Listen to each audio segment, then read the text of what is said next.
Hello and good afternoon. Welcome to another fresh and insightful episode of HR Voices.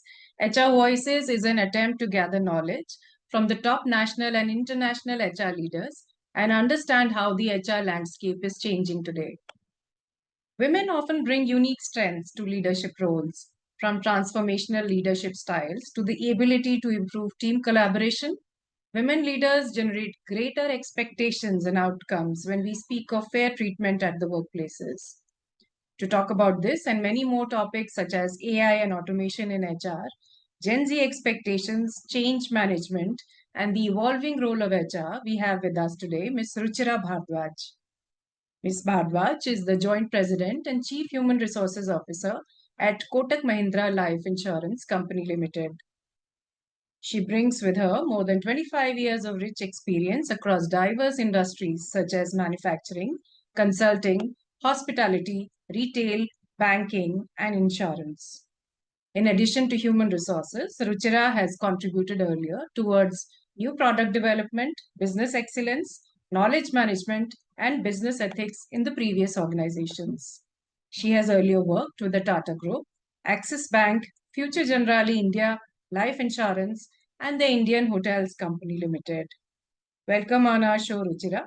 Thanks, Bilquis, and thanks for the opportunity. And it's awesome weather outside in Mumbai, so feeling great. Thanks. Good to see you. Good to see you. Ruchira, please tell us about your journey, your career, your learnings, and how do you think that HR landscape has changed over the past 25 years? All right. So where do I begin, Bilquis? It's been more than 25 years of navigating change, decoding people, building systems, unbuilding biases, actually, and occasionally wondering what exactly did I really sign up again for. I didn't start my career with HR, but I'm enjoying every bit of it since the time I have stepped into this role. So my career, Bilquis, has taken me from iconic legacy organizations to agile, fast scaling environments, and now to, of course, Kotak Life for past 4.5 years, where I think in Kotak we really balance scale with soul, which is so very endearing to me. And if I have to sum up, in Murakami is my favorite author, one of the favorite authors. So if I have to sum up in one of his quote, it would be, no matter how far you travel, you can never get away from yourself. And in HR, Bilquis, you learn that pretty early because you're not just managing people's careers, you're often navigating their identities, their aspirations, their fears, their stories. And in the process, you come actually face to face with your own. What's changed in HR? You asked also. Everything and yet nothing. We used to call ourselves business partners some years ago. And now, if you see, all of us are talking about being cultural architects, we are being future of the work designers, and even sometimes part-time therapists, and which is so required.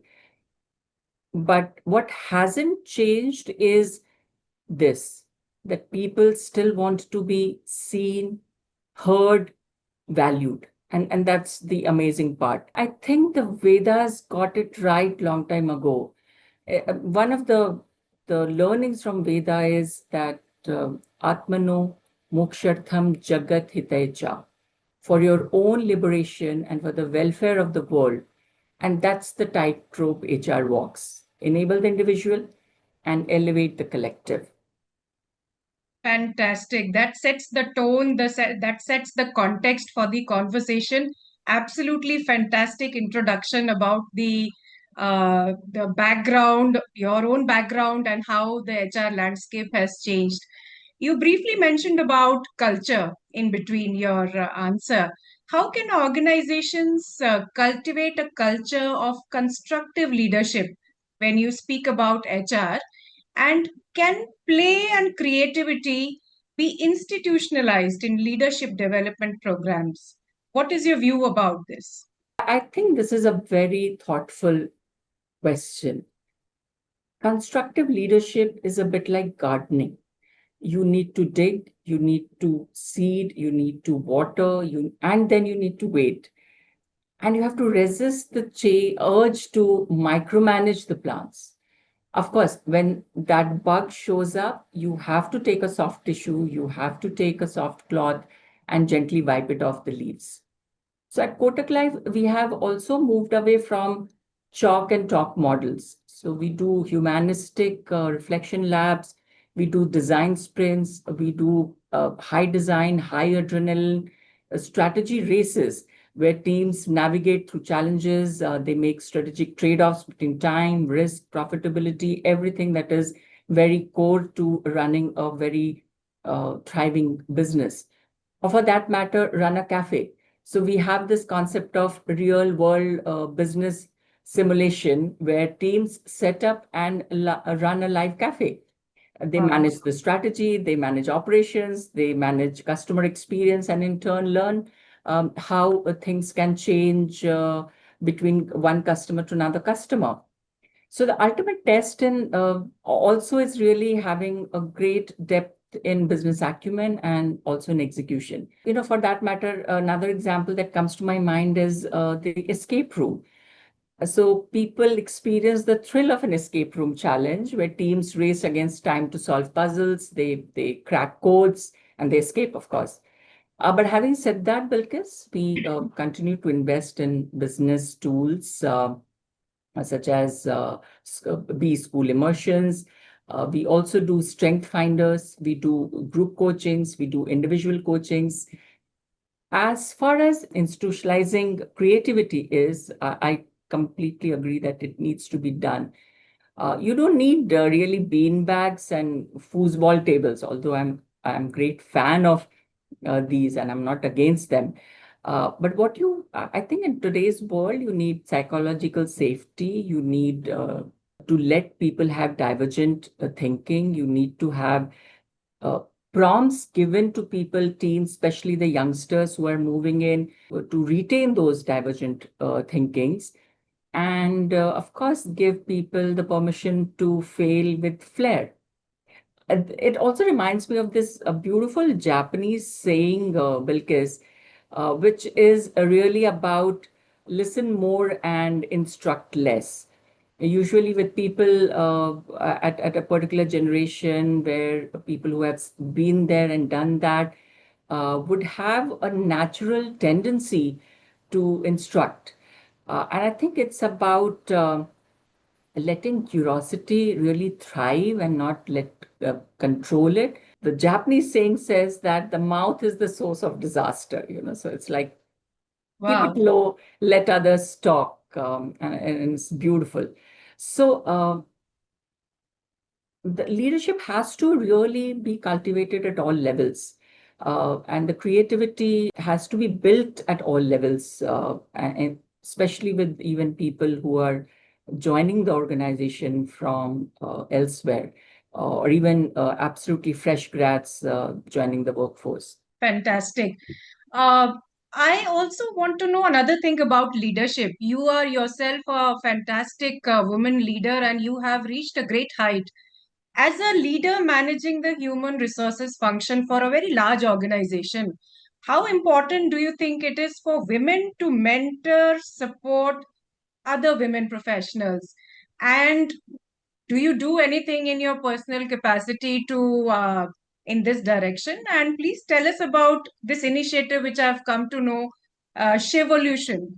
Please tell us about that also. I'll be honest, I think sisterhood in the workplace isn't just important, it's vital. Yeah. Without it, women rise. And we have, we had the two more peers in Kotak Life who are one is a CTO, one is a chief investments officer. But if there's only they rise alone, they rise lonely, and that's not really sustainable. And if you ask me, it's not even joyful. Uh, at Kotak Life, and I'm so glad that you have read about Shevolution. I am deeply invested in Shevolution, Bilquis. It started as a space for celebrating women's voices. but has since evolved, I think, or we would like to evolve it as a movement.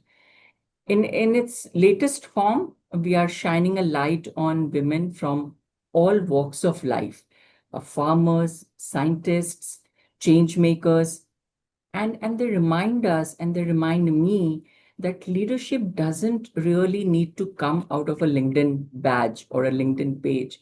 Sometimes it wears a saris and carries seeds. So we launched Shevolution, which was a platform for enabling our women to help them evolve their voice, their visibility, their velocity.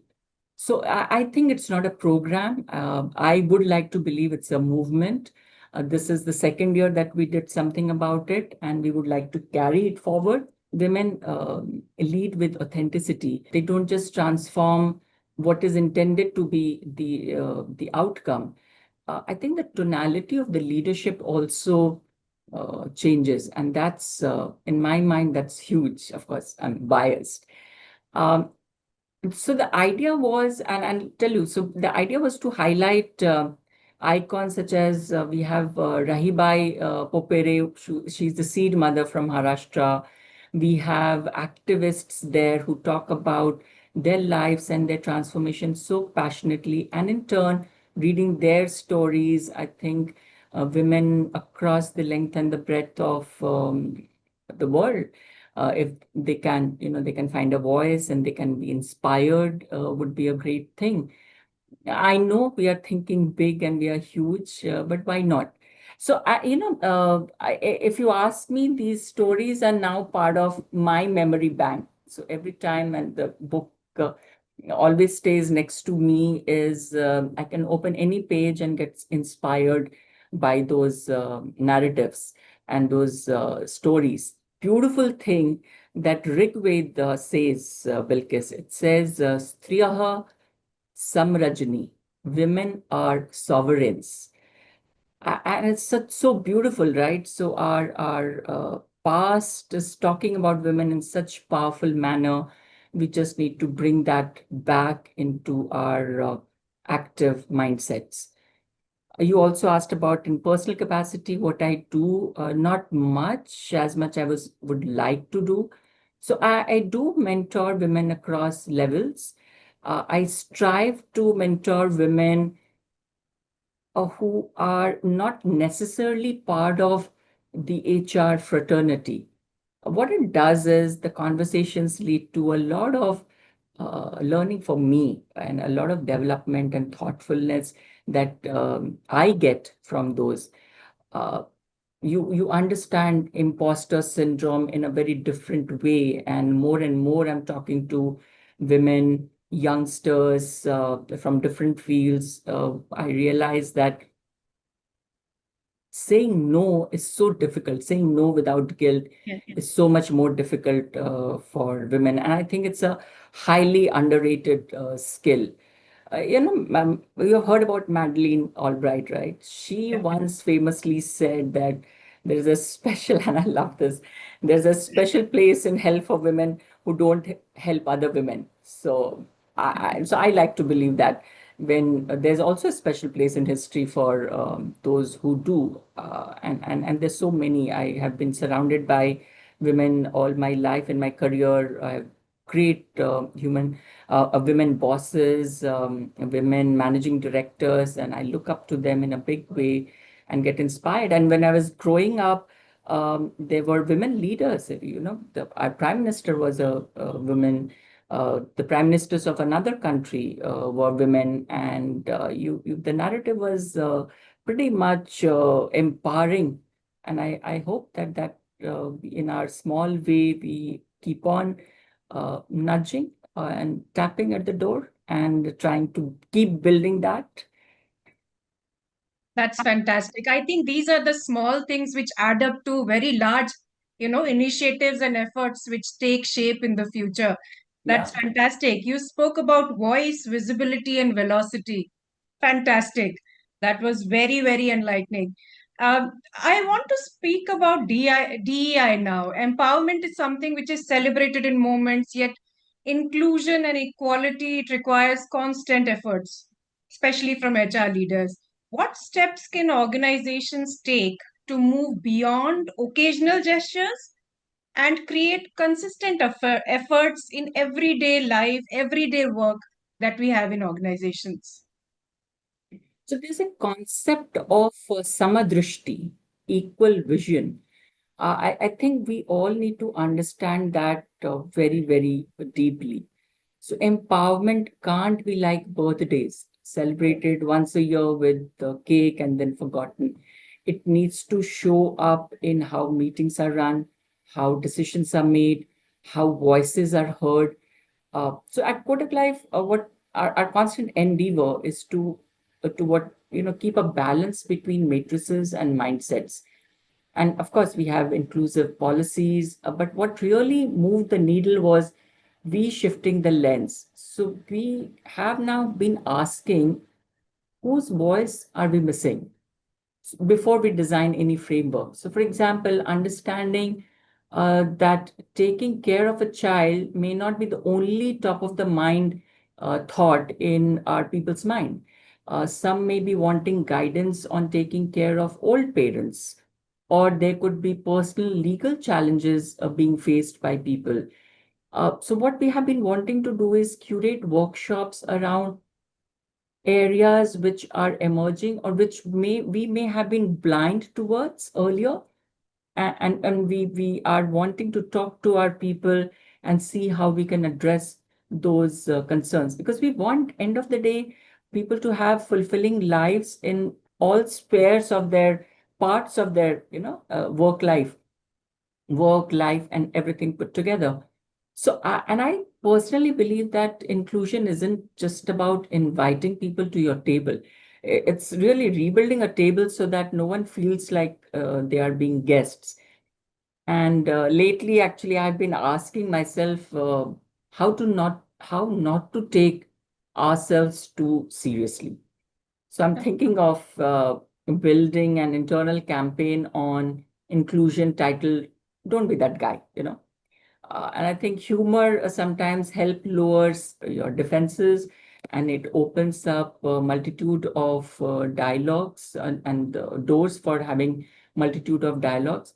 But this is a space which I think we have a lot to do, and in a very structured way, so that at any part of the organization understands that their presence matters to us and their work matters to us. And that I think is very, very important to This, me I think, personally. probably, yeah, this probably resonates with the line that Kotak follows, "Hum hai hamesha." So, Absolutely. yeah, would you like to add something on that?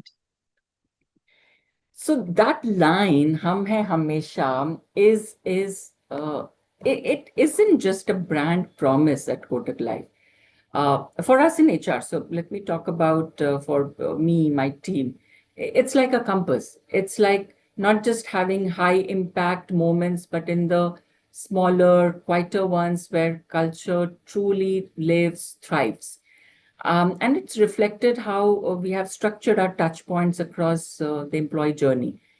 For example, when somebody's returning from maternity leave or navigating, as I said, elder care or facing a personal loss or the goal. So our goal isn't really efficiency all the time, but we have built, and that's really the Kotak ethos, Bilquis. Empathy is built into Yeah. our nature, in our way we work, the way we operate. So, for example, our returnship transitions or tailored leave frameworks, or we have something called self-care leaves. They're designed with both emotional and practical scaffolding in mind. Again, if I can bring in my personal ambition in this area is to embed empathy in data. I wish I am able to do so that the manager dashboard includes wellness cues and red flags, not just about attrition heat maps, uh, and recalibrate our recognition framework to celebrate those who help others. Yesterday I was sitting with a couple of team members and I realized there's so much that people go beyond their work or beyond their scope of work to be just there for somebody else and take up assignments on somebody else's behalf or tap on somebody's shoulder and say, "Hey, I'm there." It just happens automatically. But in Kodak Live, currently we do not have an appreciation platform, a structured appreciation platform for such deeds, right? So, and that is Hum Hai Hamesha. Ratan Tata would often say that businesses need to go beyond the interest of their companies to the community they serve. And I believe the same applies to HR. If we are not building a community inside the organization, we have missed the point of showing up Hamesha. Fantastic. We have spoken about women in leadership roles. We have also spoken about the human touch, the Hum Hai Hamesha concept that you follow. What are your views about increased use of AI and automation in HR, and how HR leaders are playing a very pivotal role in transforming the organizations into tech-enabled workplaces while maintaining a balance between human touch and technology? So we have entered the co-pilot era. AI isn't just about taking away jobs, but it's definitely taking control of our spreadsheets. And that part, taking control of the spreadsheets, if you ask me, I'm quite excited about Bilquis. I see the landscape is changing rapidly. The other day, I walked into a fully cashier-less store and a big mega store. No humans, just scanners and sensors. It made me pause. If every other industry, including airlines, I experienced something at the Bangalore airport where, of course, the human touch was there, but the machine, the AI was really doing everything right up till I boarded the aircraft.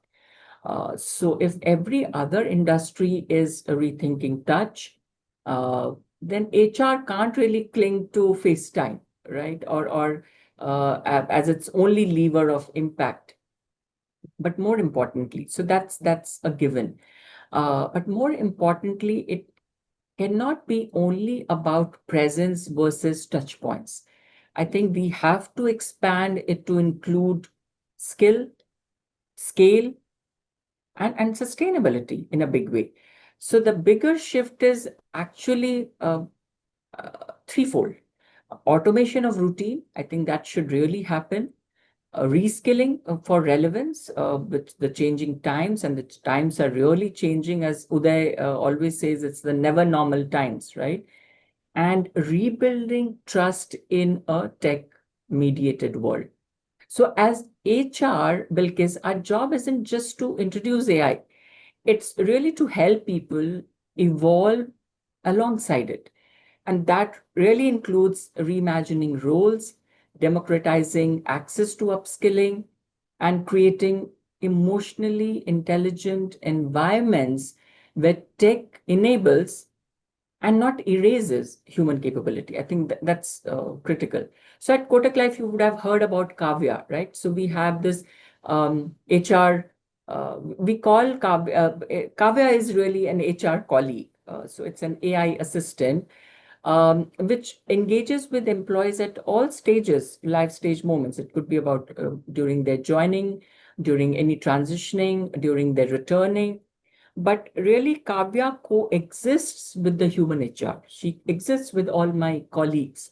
And that's the blend we are aiming for, where technology takes care of scale, it people take care of the nuances.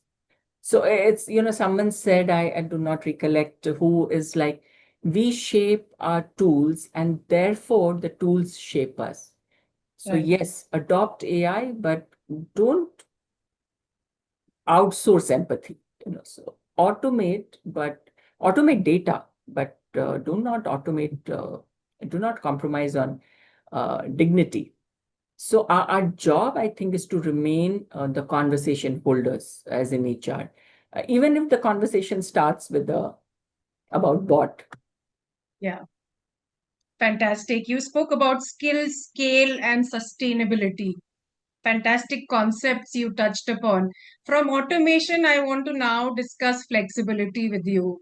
How open are you to flexible working times and hybrid remote flexi hour, gig working culture? And how flexible is your organization? And how do you promote it in your organization? Yeah. Flexibility is a flavor. It's no longer a flavor, it's no longer a fad, it is really foundational. So if a culture needs everyone in office just to function, it's really not a culture. It's like about having a choreography going on. Yeah. I was reading a piece by Adam Grant the other day about balance, and it struck me how we often confuse flexibility with leniency. The other day, I was reading a piece by Adam Grant about balance, and it struck me how often we confuse flexibility with leniency. Flexibility really isn't about relaxing standards, it's Yeah. about respecting the lives, right? So at Kotak Life, we have gone ahead with our hybrid models, and it still continues for several roles. And I personally am actively pilot Flex for Purpose, where people shape their work models to align with their life stages and energy rhythms also in a way. As I mentioned earlier, we have self-care leave, we have, and I'm really glad to see that uh, colleagues do not hesitate to use it. I keep reminding my team, Bilquis, and especially during the fiscal closure time, that missed cricket matches, anniversary dinners, or even coaching conversations, or you spending time with your child cannot be really backlogged. We are trying to design work around life, not the other way around. So, but it's a long way to go. I must share. We are striving to be there. We but I don't think we are still there. So there's this Japanese proverb which says the bamboo that bends is stronger than the oak that resists. So that's what flexibility we want. We want resilience. We don't want rigidity. But I think there's a long way to go, and I want to call it out. Great. I feel the same. Flexibility is always work in progress, and as much flexibility we want, we should strive and see how we fit the strategies, the organizational strategies, and where flexibility can be put into it. Uh, let's talk about talent and retention also now. What strategies work better when we talk about hiring and retaining talent, especially when it comes to Gen Z? And we have seen that Gen Z is very prone to leave the organizations faster than the other generations. What is your view about this? First thing first, I Yeah. think Gen Z doesn't job hop. I think they purpose serve. And I honestly, if you ask me, I admire them for it. And at Kotak Life, right from the hiring piece, I think we have reimagined hiring for them. So right from gamified assessments to hyper personalized onboarding, internal gig platforms. We are now entering our 25th year, and we are celebrating it in a big way. And we are wanting the Gen Z to really to visualize how Kotak life is going to look like in 5, 10, 15 years' time. And I'm sure their imagination is going to drive a lot of change, a lot of behavioral nuances, a lot of cutting edge work. I must share something very interesting with you. So we have at Kotak Group something called Shining Stars. This is about recognizing the topmost work that has happened in a year, and the sieving of the entries, and we had like almost hundreds of entries, almost I think 600 entries across the group has come forth about these cutting edge work. And the owners of sieving these shortlisting these stories, these entries, these nominations, is being done by the Gen Z. Because they bring in a flavor which Ashok, Mahesh, everyone, the leadership, top leadership of Kotak believes that they bring in a flavor which we may not be attuned to. They see it from a very different lens. And we would want to know what is that they are getting excited about, right? So, for example, there might be a project which is my baby, my personal favorite, saying, oh, I want to do this. But if I give it up for voting to the Gen Z, they might just riffraff it, and they might pick up something else. And that's the nerve that we want to touch. It's also like a reverse mentoring, because sometimes really a 24-year-old gives you a fresh worldview than some of our most seasoned leaders may not. So Gen Z, but here's what we are learning. Gen Z stays not because you reward them, but because you relate to them. Uh, Yeah. I love working with them. They keep me on my toes, Bilquis, and I love it because I'm learning so much, even the lingo, right? And it's good. I'm not so adept at adopting those lingo. Doesn't come naturally to me. But just be aware about what they're talking about is a great way. So we have we have career checks in, we have project-based recognitions, we have value propositions, blueprints, and such things which are there. In fact, the other day, someone told somebody else, and that person was relating that story to me, saying somebody who has joined, a very bright kid who has joined, and she was telling him that I want to work with someone who remembers my name and my ambition. You know, Wow. yeah, and I think that's the brief, and that's the benchmark. They aren't asking for easy, and which is good, right? But they're also asking for authentic, which is good again. Yeah. That's wonderful. That's great to know that so much is happening, and Gen Z is, way ahead of us, I believe. They are seeking purpose, they have specific objectives, and they are working for it. There are a lot of questions, but I'm afraid we'll have to come to an end. And my final question to you, Ruchira, is that what changes you foresee in the coming 3 years in the HR landscape? Any three that you want to mention? You're asking me three in next 3 years, Yes. just three. Yeah. I, You'll have I to can pick write three. a novella. There's so much happening and is Yeah. continue to happen. If I have to select the top three, I think the first one should be closing the skill mismatch. And this is no longer a learning and development problem. I think it's a full-blown strategy issue. We are seeing internal skill clouds, a dynamic role marketplace emerging. The challenge is actually now less about reskilling and more about reimagining who does what and why. So I think closing the skill mismatch should be top of the strategy agenda for the organizations. The second one is easy, and we have already made a shift, especially in Kotak Life. We have been working on it very structurally and very intentionally, and that is really moving from HR policies to people experience design. Yeah. Uh, I, I think those rigid rule books, even dress codes, are passé. It has to be really curated journeys, right from onboarding to promotions to transitions and even exits. Uh,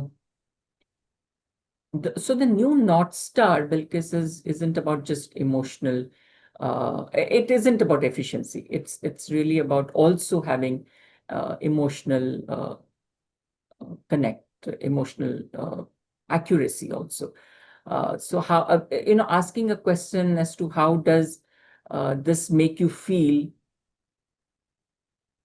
I think is becoming part and parcel, or we are being taught to ask that.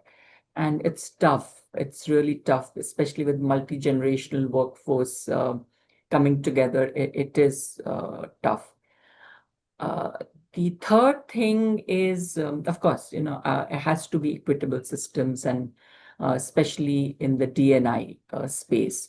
We have spoken about DNI for quite a while now, and we still are not there, and hence this has to continue.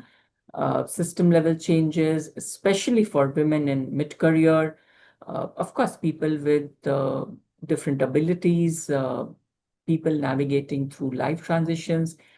I would love to see bias resistant hiring platforms. And there's a huge scope there, I think. I would love to see parenthood neutral growth tracks. I would love to see full spectrum wellness built into the organization DNA.